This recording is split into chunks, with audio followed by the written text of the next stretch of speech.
nada más por un tema de archivo, así que, ok, Esdras.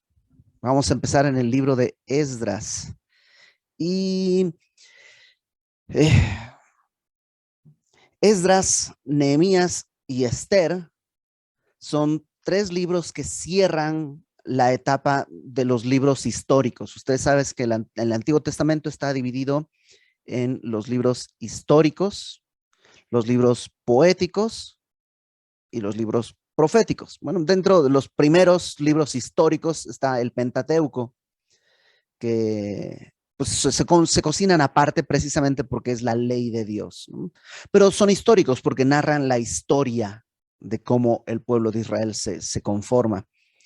Eh, y estos tres libros son los últimos de esta etapa.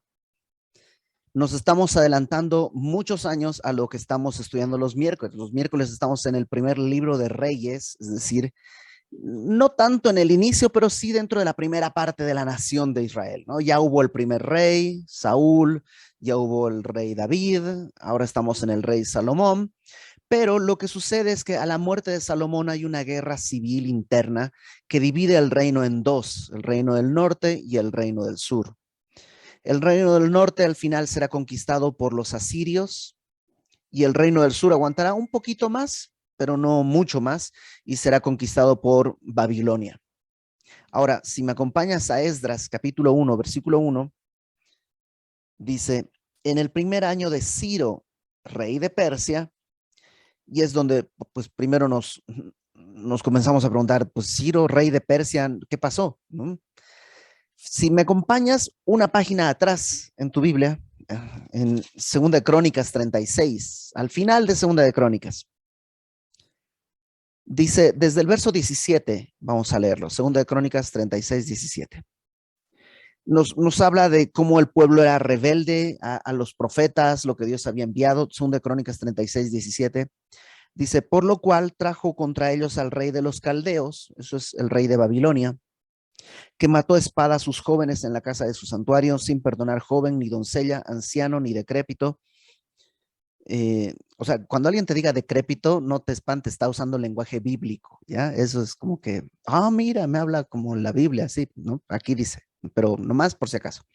Pero ni anciano, ni decrépito, todos los entregó en sus manos.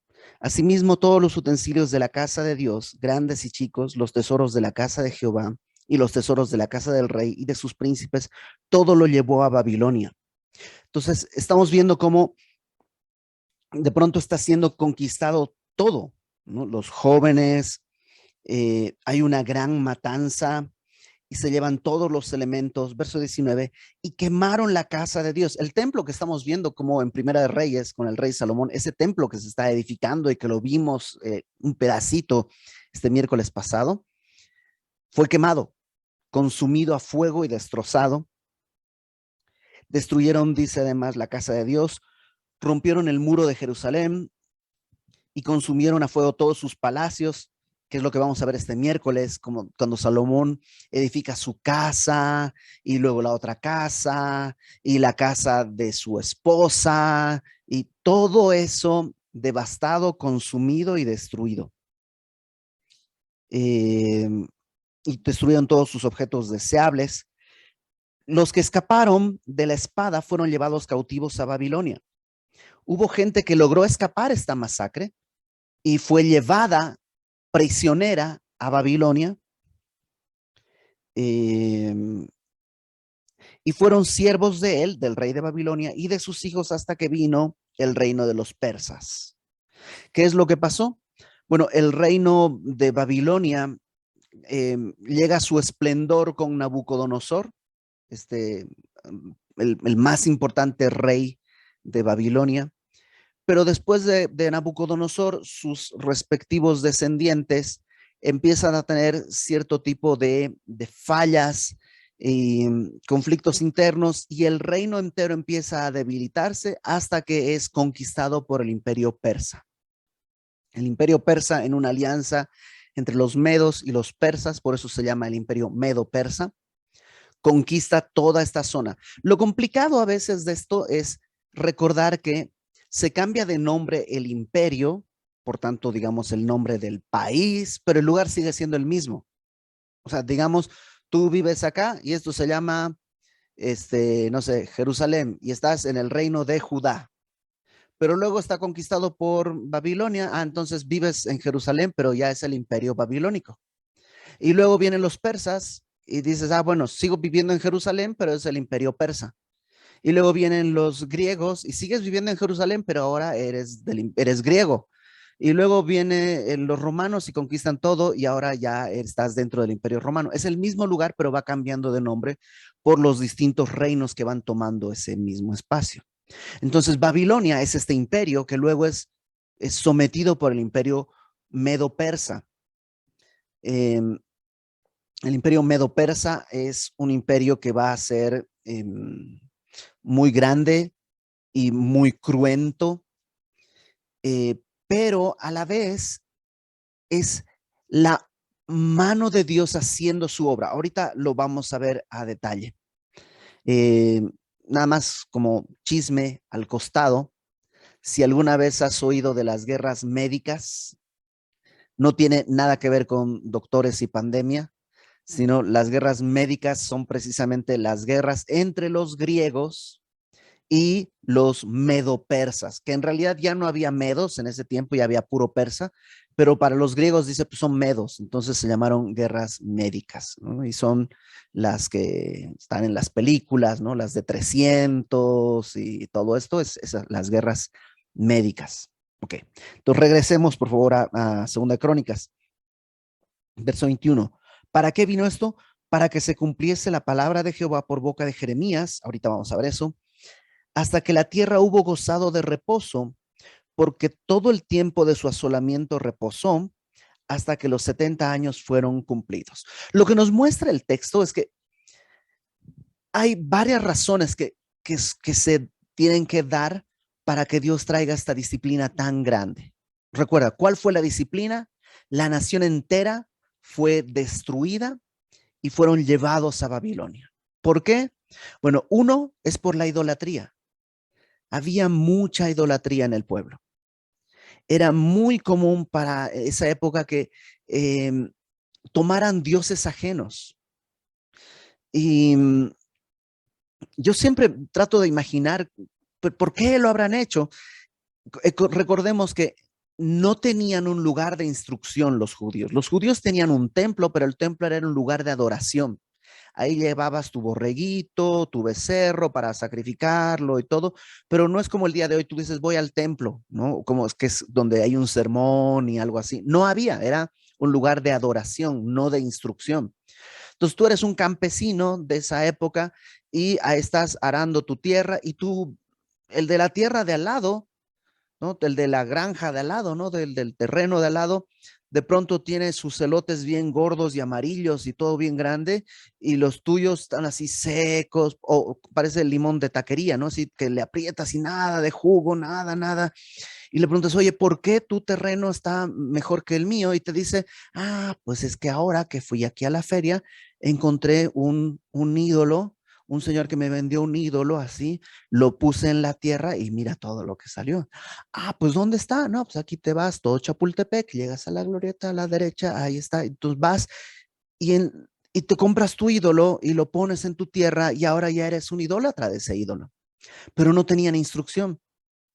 Y entonces, una y otra vez hay profetas que están llamando al pueblo a arrepentirse, pero el pueblo es duro de corazón. Y Dios los envía a la cuna de la idolatría, que es Babilonia, para que se asqueen de los ídolos. Cuando regresen 70 años después, nunca más la nación de Israel volvió a caer en idolatría. Es como que se cansó de la idolatría en Babilonia y ahora nunca más van a caer en idolatría. Por eso cuando viene el Señor Jesús, ya no hay un problema de idolatría, ya hay otros problemas, porque el corazón humano es demasiado inquieto hacia el pecado. Se supone, en Babilonia, donde se empiezan a crear las sinagogas. Las sinagogas son lugares de instrucción. Es como si los judíos hubieran dicho, ok, esto no nos va a pasar otra vez, ¿no? Por la ignorancia nos íbamos tras los baales y los ídolos y los dioses, pero ahora vamos a instruir al pueblo. Nacen las Babilonias y nacen también los fariseos, que son los que están tratando de vivir según la ley, que en principio eran cosas buenas. De hecho, algunos piensan que es precisamente Esdras uno de los que van a, digamos, fundar las primeras sinagogas, y Esdras sería uno de los primeros fariseos en el sentido más correcto y bondadoso de la palabra. El problema va a ser que, pues, tú ya sabes que el asunto del pecado no tiene que ver con la circunstancia, ¿no? Ay, si tuviera dinero, no estaría robando, no pecaría. Pues ya tienes dinero y sigues robando. Es que un poquito más. Ay, si estuviera casado, entonces no sería tan lujurioso. O si tuviera lo que quiero, no sería tan mentiroso. Y el problema es que las circunstancias nunca van a amainar el pecado porque está dentro. Entonces ya tienen instrucción, ya tienen todo, y ahora lo que pasa es que los fariseos son ellos sus propios dioses, y cuando viene Jesús no lo reconocen porque no se ajusta a sus estándares, etcétera. Ok, entonces esa es la primera razón por la que Dios manda a toda la nación al exilio. La segunda razón que nos dice aquí el texto es que no dejaron reposar la tierra. Dios les había encargado que la tierra tenía que reposar un año cada 7 años. Y por 490 años no lo habían hecho. Y entonces Dios dice, ok, me voy a cobrar. Y los expulsa de su tierra por 70 años, mientras, digamos, cobra esos años que la tierra no había reposado. Eso es lo que dice acá. Verso 21, que se cumpliese la palabra de Jehová por boca de Jeremías hasta que la tierra hubo gozado de reposo, porque todo el tiempo de su asolamiento reposó hasta que los 70 años fueron cumplidos. Verso 22. Mas al primer año de Ciro, rey de los persas, recuerda, Babilonia ya cayó y ahora comienza el reino o el imperio persa sobre lo que era Babilonia. Y ahora Ciro, el rey persa, está en el gobierno y dice que al primer año de Ciro, rey de los persas, para que se cumpliese la palabra de Jehová por boca de Jeremías, Jehová despertó el espíritu de Ciro. Ahí está la clave. Ciro no era especial en sí mismo. Dios despierta su espíritu. Es una obra de gracia de Dios. Es un rey pagano, sí, pero es el rey. A veces pensamos, ay, nos va a ir bien con un presidente cristiano, nos va a ir con un presidente cristiano. Ya se intentó. O sea, toda la Edad Media es un rey tras otro rey cristianos, y las cosas fueron terribles. Dios usó un rey pagano. Despertó su espíritu, el Ciro, rey de los persas, el cual hizo pregonar de palabra y también por escrito por todo su reino, diciendo, así dice Ciro, rey de los persas, Jehová, el Dios de los cielos, me ha dado todos los reinos de la tierra. Este es un extranjero y está diciendo, ok, yo tengo todo esto porque Dios me lo dio. Jehová, el rey, me ha dado todos los reinos de la tierra y él me ha mandado que le edifique casa en Jerusalén. El templo había sido destruido 70 años atrás y ahora dice, Dios me ha pedido que edifique casa. ¿Por qué? Porque no es posible vivir sin sacrificios. Perdón, no era posible. El día de hoy ya es posible. ¿Por qué? Porque un cordero sin mancha fue ofrecido por nosotros. Pero antes no era posible. Entonces tenía que haber un lugar y ese lugar es el templo. Entonces cuando viene la restauración, lo primero que hay que restaurar es el templo. Porque tiene que haber un lugar para la adoración a Dios. Entonces dice este rey, tengo que edificarle casa que está en Judá, ahí en Jerusalén, que está en Judá. Quien haya entre vosotros de todo su pueblo, sea Jehová su Dios con él y suba. Y parece que se le acabó la tinta. Ahí como que, a ver, ¿ah? y suba, ¿no? Como cuando estás en Zoom y ¿no? Así como que, ¿qué pasó? ¿Por qué se corta esto así? Bueno, porque tenemos que dar vuelta a la página y en Esdras retomar la historia. Y Esdras dice, en el primer año de Ciro, rey de Persia, para que se cumpliese la palabra de Jehová por boca de Jeremías, despertó Jehová el espíritu de Ciro, rey de Persia, el cual hizo pregonar de palabra. ¿Te das cuenta que es casi palabra por palabra lo que está copiado? Pregonar de palabra y también por escrito por todo su reino, diciendo, así ha dicho Ciro, rey de Persia, Jehová, el Dios de los cielos, me ha dado todos los reinos de la tierra y me ha mandado que le edifique casa en Jerusalén, que está en Judá. Quien haya entre vosotros de su pueblo, sea Dios con él y suba a Jerusalén, que está en Judá, y edifique la casa a Jehová, Dios de Israel. Él es Dios, la cual está en Jerusalén. Y aquí ya entendemos la historia. Lo que está diciendo Ciro es, judíos, es tiempo de regresar, vayan y edifiquen el templo. Nos saltan dos preguntas. La primera es esto de para que se cumpliese lo que había dicho por Jeremías, ¿no? ¿Qué es lo que Jeremías había dicho? Acompáñame, por favor. Primero, antes de ir a Jeremías, vamos a Isaías 44.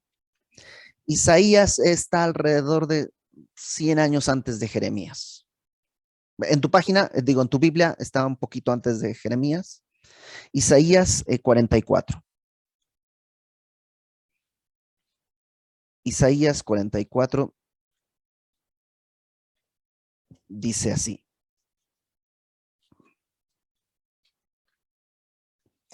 Esto es más o menos 100 años antes. ¿Ok? De hecho, un poco más, como 150 años antes.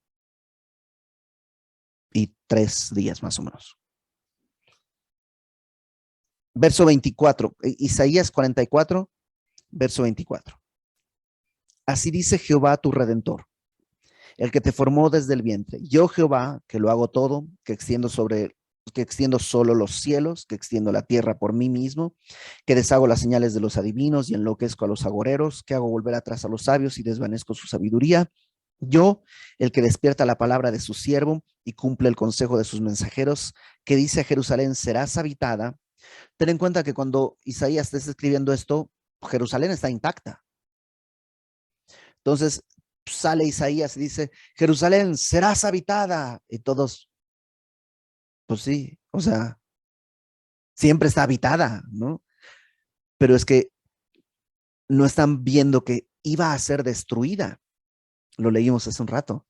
Fue completamente devastada, las casas, los palacios, el templo, pero la profecía dice, Jerusalén serás habitada, a las ciudades de Judá reconstruidas serán y sus ruinas reedificaré, que dice a las profundidades secaos y tus ríos haré secar, que dice de Ciro,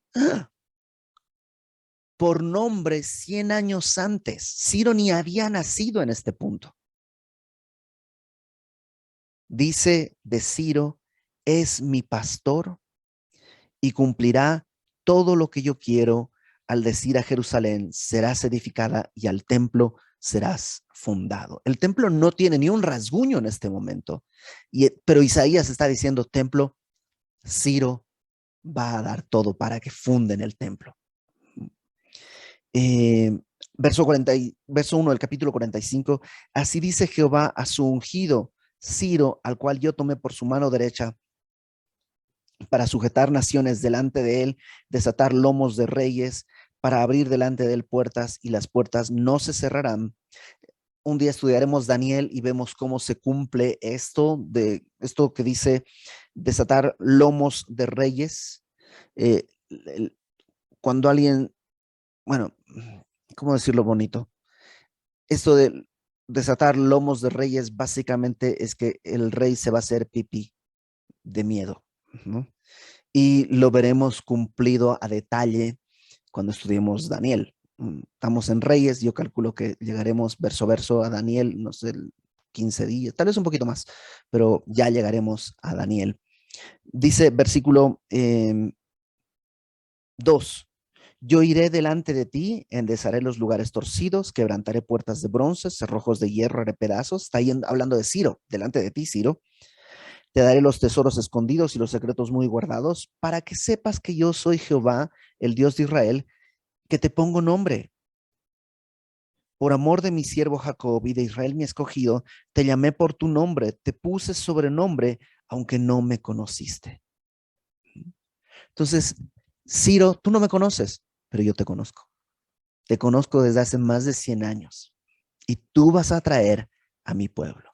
Ciro le llama, es mi pastor. O sea, no que Ciro pastorea a Dios, porque eso no puede ser, pero Ciro es uno de los pastores que Dios posee, por decirlo de alguna manera, ¿no?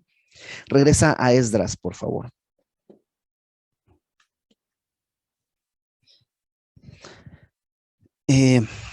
Yo creo, y esto es pura especulación, no tenemos ninguna razón bíblica para esto, pero yo creo que es cuando Ciro llega y conquista Babilonia, Daniel está ahí. De hecho, Daniel ha sido proclamado el tercer señor del reino porque leyó en la pared lo que decía Mene, Mene, Tekel, Uparsin, y Daniel da la interpretación a eso y lo ponen como tercer señor del reino cuando Babilonia es conquistada. Y yo, esto es especulación, supongo que al ser el tercer señor del reino era alguien pues importante, notable, y cuando lo toman, lo llevan con el rey, y Daniel seguramente le dice, Ciro, tú estás en la Biblia, ¿cómo crees? ¿Sí? Desde hace 100 años en los rollos del profeta Isaías, aquí estás, y esto dice de ti. Y es probablemente por eso que Ciro habla y dice, Dios me ha dado todos los reinos de la tierra. Te digo, es pura especulación, no tenemos ningún dato para asegurar que eso fue así, pero no sería realmente algo raro que haya sucedido de esa manera. Ok, regresemos a Esdras. ¿Qué es la segunda cosa que decíamos? Uno era, ¿de qué es esto de que habla de por boca de Jeremías? Despertó Jehová el espíritu de Ciro. Y ahora, ¿por qué él manda que se reconstruya? Probablemente es esto, que él se enteró que estaba ahí en la Biblia y por eso ahora manda que se reconstruya el templo de Jerusalén. Verso 5 de Esdras 1. Entonces se levantaron los jefes de casas, de las casas paternas de Judá y de Benjamín, y los sacerdotes y levitas, todos aquellos cuyo espíritu despertó Dios para subir y edificar la casa de Jehová, la cual está en Jerusalén.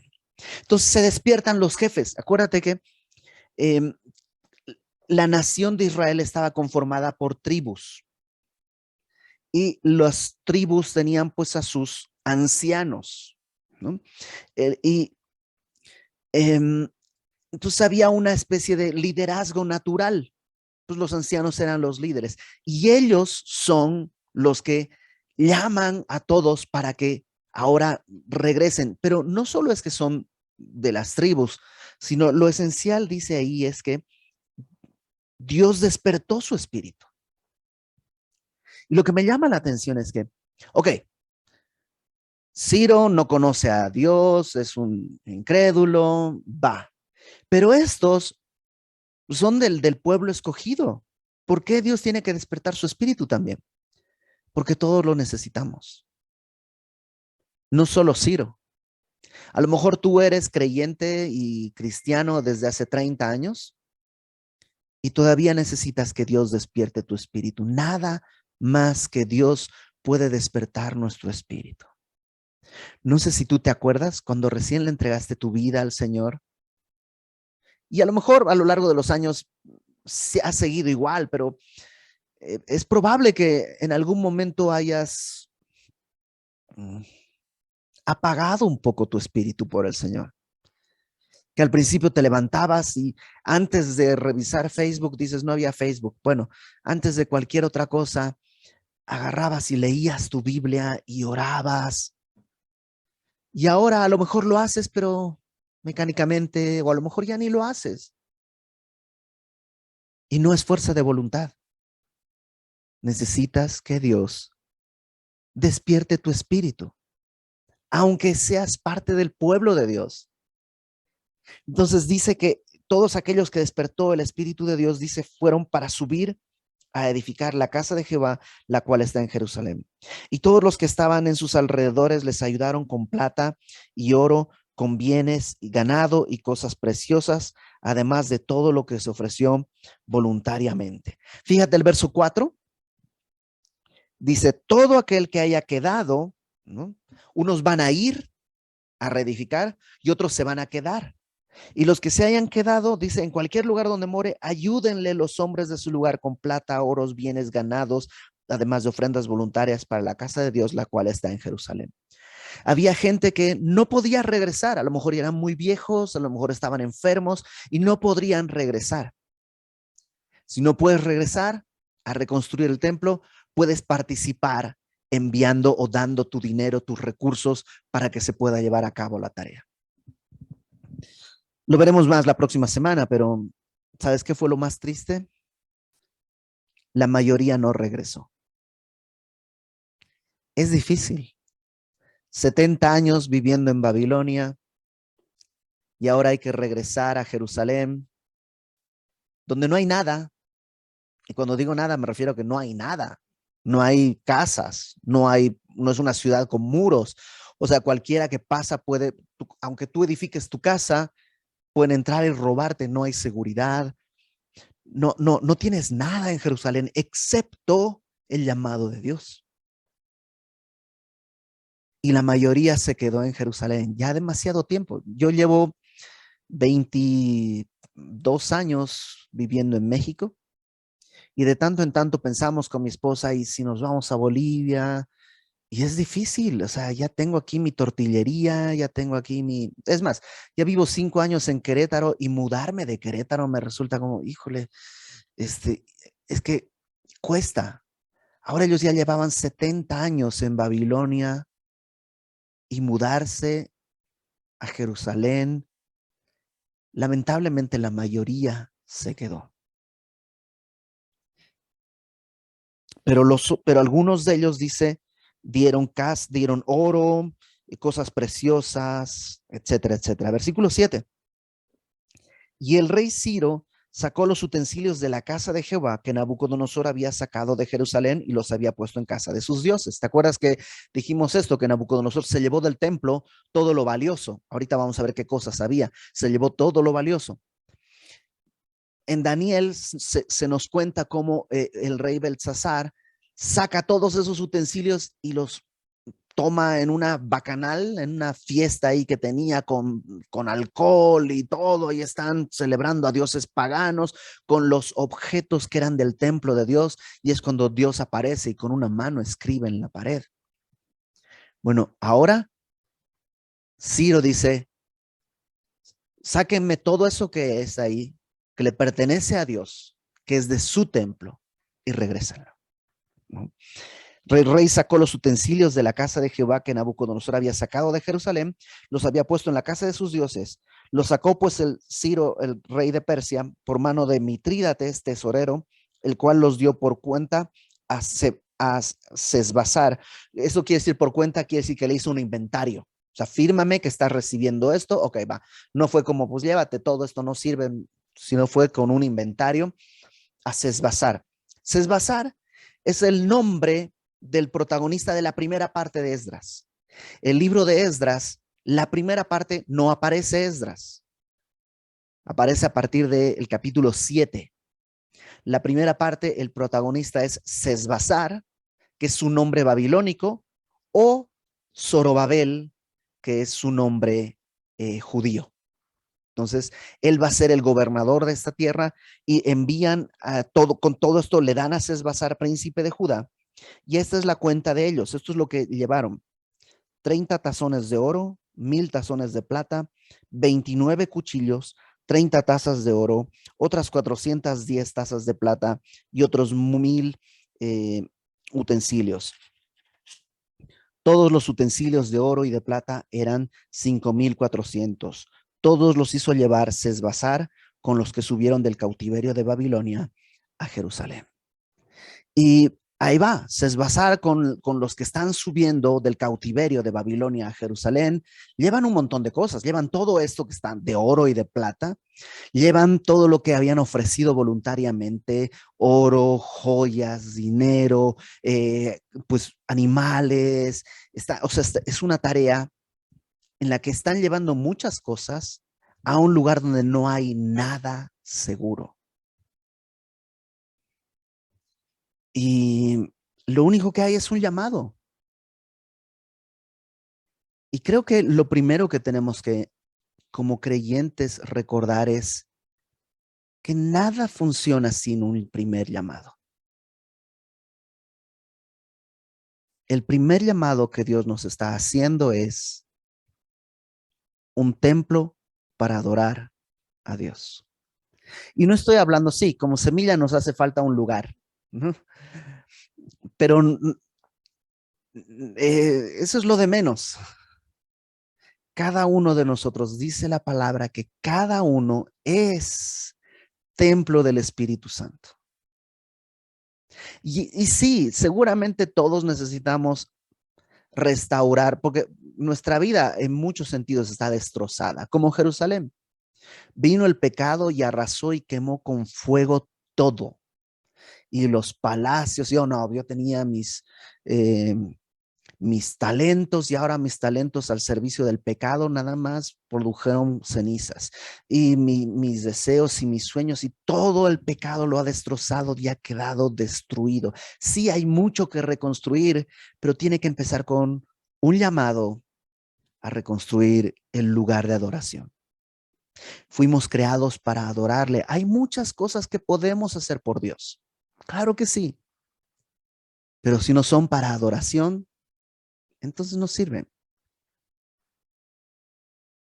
Lo dijo desde el aspecto económico el Señor Jesús. Esa viuda que puso 2 blancas, o sea, 2 centavos, porque eran de corazón y para adoración, fueron más valiosos que 10 millones de dólares que pueda poner el señor Slim. Un lugar de adoración. Lo primero que Dios quiere que reconstruyamos, y de eso habla todo el libro de Esdras, es que fuimos creados para adorar y la reconstrucción de nuestra vida no puede empezar en otro lugar. Yo sé que todos tenemos sueños y deseos y cosas y planes, pero comienza con lo primero. ¿Cómo adoro a Dios? Hay muchas maneras. La primera es santifica tu vida. Yo sé que hay cosas que estás haciendo, que yo estoy haciendo, que no deberíamos estar haciendo. Y que sabes que no. Y que yo sé que no. Y solo quema el templo. A lo mejor es tiempo de dejar de prenderle fuego. ¿Cómo? ¿Cómo se apaga el fuego? Con agua. Ven al agua de la palabra. Vuelve a leer tu Biblia. Tómala desde el principio, sencillamente, tranquilamente. No es competencia, no tienes que leer 10 capítulos al día. Tienes que leer un versículo, pero mastícalo bien. Dale gracias a Dios, acostúmbrate a vivir con gratitud en tu corazón delante de Dios. Adórale. Ponte de rodillas. Si tu cuerpo te permite, a veces decimos, es que los semillosos no somos muy religiosos. No hay mejor utilidad para nuestras rodillas que para ponerse de rodillas delante de Dios. Y semana a semana iremos viendo todo lo demás, ¿no? Todo comienza con un llamado. Una cosa que Dios está diciendo. Vamos a orar. Señor, el mismo llamado que tú hiciste a tu pueblo en aquel tiempo a reconstruir el lugar de adoración, nos lo haces hoy. Y yo sé que todos necesitamos adorarte más y adorarte mejor. Que las comodidades de Babilonia, Señor, no nos seduzcan. Que salgamos a adorarte, aún, aún si eso parece eh, peligroso. Que con tu llamado sea suficiente, Señor. Y que así tú seas exaltado. Danos fe para hacerlo, Señor. No queremos despedir a los que comienzan a adorarte. Queremos caminar con tu pueblo adorándote. No queremos, Señor, simplemente ver tu obra. Queremos ser parte de la obra que estás haciendo. Gracias por tu cuidado, porque hasta el día de hoy nos has sostenido. Perdónanos, Señor, si en nuestro día a día tú ya no eres lo primero. Perdónanos y transfórmanos. Restaura nuestro corazón, Señor. Te lo rogamos en el nombre de Jesús. Amén.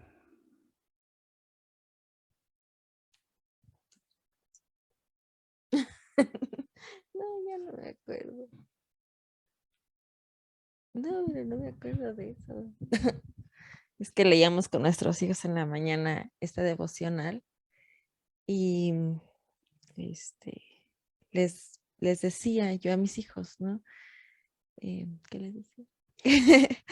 Que ya no, porque realmente los judíos, ¿no? Llegaron aquí pues por sus consecuencias, ¿no? Y a veces, viendo ahorita el estudio que mi esposo daba, así le puse, ¿no? A veces creemos que no pasa nada, ¿no? Así como que no, dejamos carne, dejamos un pecado, murmuras, chismeas, piensas mal, pero como está en ti, a veces creemos que no pasa nada, ¿no? Que no va a salir, que no va a dar una consecuencia y sí pasa nada, ¿no? O sea, nos va alejando de ese lugar de adoración y llega un punto donde vemos la ruina y realmente, pues ya mejor nos acomodamos en la carne, ¿no? Es más fácil quedarnos, es más fácil ya no regresar porque es difícil reconstruir algo que estaba muy bonito que ya se derrumbó.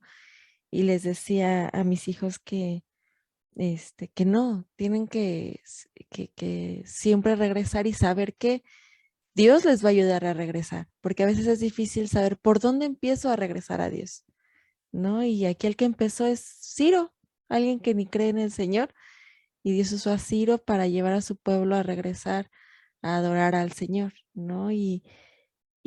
Bueno, hemos conocido, mi esposo y yo, personas que pues caen en pecado y se dejan ir al pecado, o sea, en vez de cuando son cachados, en vez de regresar y arrepentirse, dicen, no, pues ya la regué, pastor, ya, pues mejor, pues mira, ya me quedo aquí en el mundo, ya me voy dejo a mi familia, porque ya, o sea, ¿cómo regresaría yo?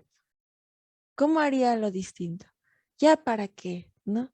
Y a veces en nuestro corazón puede haber eso de, ¿ya para qué? ¿No? Y no, o sea, el estaba ahorita leyendo que leíamos Crónicas, un poquito más antes de lo que empezamos a leer, un versículo antes decía que el pueblo había menospreciado la palabra, se habían burlado de los profetas y habían hecho escarnio de la palabra del Señor. Y a lo mejor no lo hemos hecho tan directamente a veces, ¿no? Pero cuando a veces valoramos más otro consejo humano que la palabra del Señor, le damos más peso a algo que dice un influencer, ¿no? Que la palabra del Señor, pues hacemos eso, es escarnio de la palabra, menospreciamos. Y dice en el versículo 3 de Esdras, Ciro dice, Él es Dios. No se regresen porque Él es Dios. Y es el paso que tenemos que hacer. No importa dónde estemos, les decía a mis hijos, recuerden quién es Dios. Porque no se trata de que están en Babilonia, bueno, ellos sí, para pagarnos la tierra y todo, pero nosotros no sufrimos para pagar porque no podríamos, aunque viviéramos lo que viviéramos, no pagaríamos nuestro pecado. Jesús paga, es el único que puede pagar nuestro pecado. nosotros, de alguna manera, a veces Dios nos deja las consecuencias para aprender, para purificarnos, para hartarnos de los ídolos, para hartarnos de nuestra carne, para poder adorar mejor al Señor. Entonces, nunca nos quedemos exactamente, ¿no? Sino creamos que siempre es un punto, le digo a mis hijos, siempre se puede empezar, siempre, siempre se puede regresar, ¿no? Puestos los ojos en Jesús. Eso. Pues